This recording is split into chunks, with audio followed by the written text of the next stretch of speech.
حراموں کی رعایتی ہے اور محرموں کو رعایت کر کے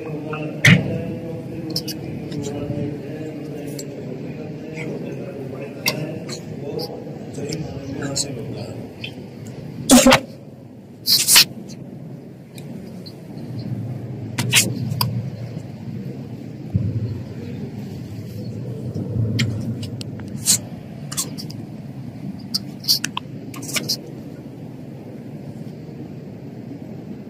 مشائخ نے روزہ کے آداب میں 6 امور تحریر فرمائے ہیں کہ روزہ دار کو ان کا اہتمام ضروری ہے۔ اول نگاہ کی حفاظت، کہ آنکھ کی نظر کسی جگہ پر نہ پڑے، ایسی جگہ پر کہ جو اللہ تبارک و تعالیٰ سے غفلت پیدا کر دے، کسی بے محل جگہ پر نہ پڑے، حتیٰ کہ کہتے ہیں کہ بیوی پر بھی شہوت کی نگاہ نہ پڑے، پھر اجنبی کا تو کیا ذکر۔ اسی طرح کسی لہو لعب وغیرہ ناجائز جگہ پر نہ پڑے۔ نبی کریم صلی اللہ علیہ وسلم کا ارشاد ہے کہ نگاہ ابلیس کے تیروں میں سے ایک تیر ہے، جو شخص اس سے اللہ کے خوف کی وجہ سے بچ رہے اللہ تعالیٰ شانہ اس کو ایسا نور ایمانی نصیب فرماتے ہیں جس کی حلاوت اور لذت قلب میں محسوس کرتا ہے۔ گزشتہ کل یہ بات ہم بتا رہے تھے اور اس میں بتایا گیا تھا کہ اگر کوئی آدمی اپنی نظر کی حفاظت کرتا ہے، جن چیزوں کو دیکھنا جائز نہیں ہے ان چیزوں سے اپنی نظر کو بچاتا ہے، تو اس بچانے کی وجہ سے اللہ تبارک و تعالیٰ اس کو ایمان کی لذت، ایمان کی مٹھاس اور ایمان کا ذوق اور ایمان کی کیا ہے ایمان کی چاشنی اللہ تبارک و تعالیٰ اس کو عطا فرماتا ہے۔ اور اگر اپنی نظر کو کنٹرول میں نہیں رکھتا اور دوسری جگہ پر نظریں ڈالتا رہتا ہے، ناجائز چیزوں کو دیکھتا رہتا ہے، تو اس دیکھنے کی وجہ سے سب سے پہلا جو نقصان ہوتا ہے، اللہ تعالیٰ ناراض ہوتا ہے، گناہ ہوتا ہے، وہ سب ہے، لیکن سب سے پہلا جو نقصان ہوتا ہے کہ عبادت میں، نماز پڑھنے میں، قرآن پاک کی تلاوت میں، اللہ کی عبادت کرنے میں جو ایک لذت ملتی تھی وہ لذت اس سے چھین لی جاتی ہے۔ اس وجہ سے اپنی آنکھوں کی حفاظت کرنا بہت ہی زیادہ ضروری ہے۔ حضرت شیخ نعمان اللہ محمد اور اسی طریقے سے مشائخ کے یہاں لوگ کہتے ہیں کہ عبادت میں پہلے بہت مزہ آتی تھی، اب عبادت میں لذت نہیں آتی، تو اس کی وجہ یہی ہے کہ پہلے ہماری نظر پر کنٹرول تھا اور اس نظر پر کنٹرول کی وجہ سے اللہ تبارک و تعالیٰ نے ایمان کی مٹھاس، ایمان کی چاشنی، ایمان کی مٹھاس تم کو چڑھا دی تھی، اور اب جب تم نے اپنی نظر کے کیا ہے استعمال کو غلط کر دیا، اس استعمال کو غلط کرنے کی وجہ سے اللہ تبارک و تعالیٰ نے اب جو عبادت میں جو مٹھاس آتی تھی، جو لذت آتی تھی، جو مزہ آتی تھی، وہ ختم ہو گئی۔ جس کی حلاوت اور لذت قلب میں محسوس کرتا ہے، صوفیہ نے بے ایمان کی تفسیر یہ کی ہے، ہر ایسی چیز کا دیکھنا اس میں داخل ہے جو دل کو حق تعالیٰ کی طرف سے پھیر دے، یعنی کس چیز کو دیکھنا جائز ہے، کس چیز کو دیکھنا جائز نہیں ہے۔ تو مشائخ نے فرمایا کہ اگر کسی چیز کو تم دیکھو اور دیکھنے کے وقت میں، دیکھنے سے پہلے اگر تمہارا دل کا تعلق اللہ تبارک و تعالیٰ کے ساتھ تھا، اللہ تبارک و تعالیٰ کی طرف تمہارا دھیان تھا، اللہ تبارک و تعالیٰ کے ساتھ تمہارا ذکر تھا، اللہ تبارک و تعالیٰ کی یاد تم کر رہے تھے، لیکن اس کو دیکھنے کے بعد یاد ختم ہو گئی اور اس میں متوجہ ہو گئے، تو یہ دیکھنا تمہارے لیے برا ہے، اس لیے کہ یہ اللہ تبارک و تعالیٰ کی یاد سے تم کو ہٹا دیتا ہے۔ ہر ایسی چیز کا دیکھنا اس میں داخل ہے جو دل کو حق تعالیٰ شانوں سے ہٹا کر کسی دوسری کی طرف متوجہ کر دے۔ دوسری چیز زبان کی حفاظت، روزہ رکھنے کے علاوہ بھی آدمی کو جھوٹ بولنا جائز نہیں۔ آج جب جھوٹ اتنا عام ہو گیا ہے کہ جو آدمی جتنا زیادہ جھوٹ بولتا ہے وہ اتنا ہی زیادہ ہوشیار اور اتنا ہی زیادہ اچھا سمجھا جاتا ہے۔ بزرگ اور دوستوں، جھوٹ بولنا گناہ کبیرہ ہے جو بغیر توبہ کے معاف نہیں ہوتا، اس وجہ سے جھوٹ سے ہمیشہ بچتے رہنا چاہیے۔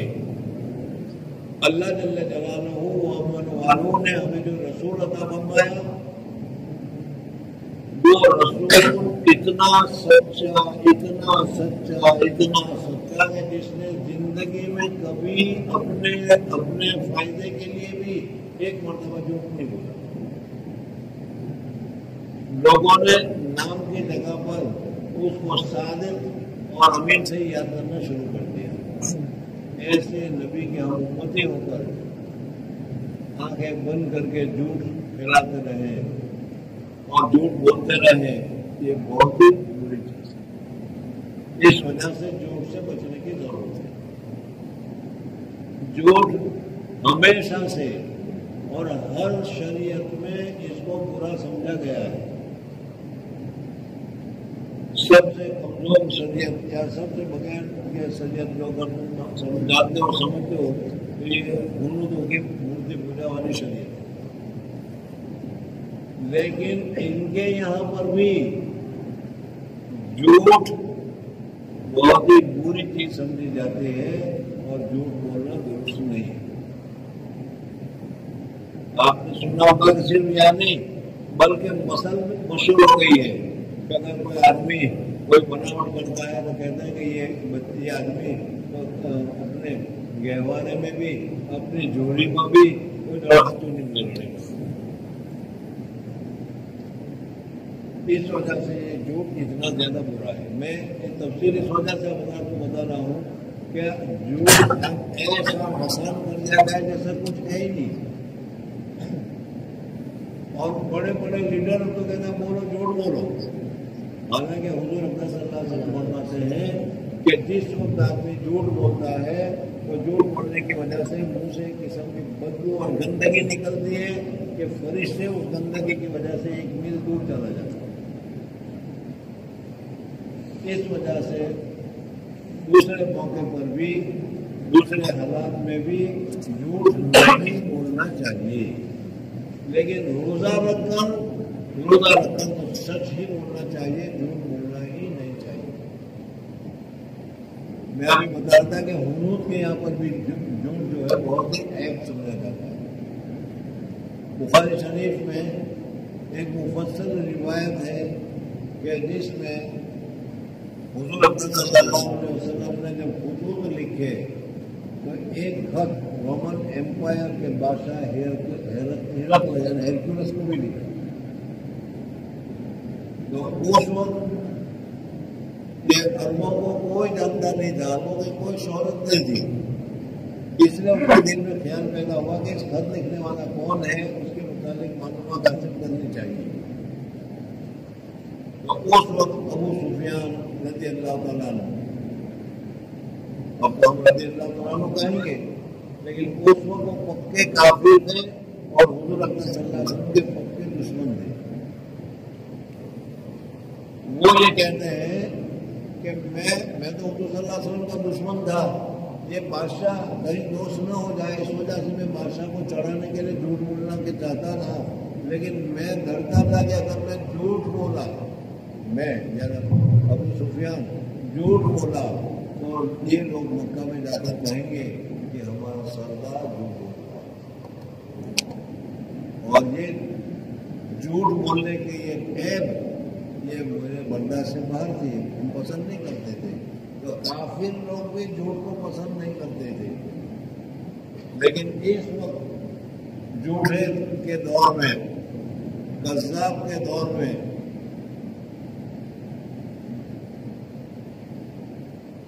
جس کو ہم کہتے ہیں کذاب، اس کا دور آ رہا ہے اور بالکل جھوٹ کا دور ہے، دجل و فریب کا دور ہے، اور اس میں جھوٹ اتنی کثرت سے بولا جاتا ہے، کہ آدمی کو جھوٹ کا احساس بھی نہیں ہوتا۔ بزرگ اور دوست کو کوشش نہیں کر سکتے، لیکن اتنا سننے کے بعد اتنا تو کر سکتے ہیں کہ آج سے انشاءاللہ ہم عہد کرتے ہیں کہ جھوٹ نہیں بولے۔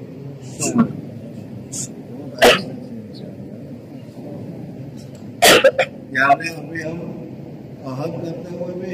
ڈر رہے ہیں کہ جھوٹ کا عہد کریں یا نہ کریں۔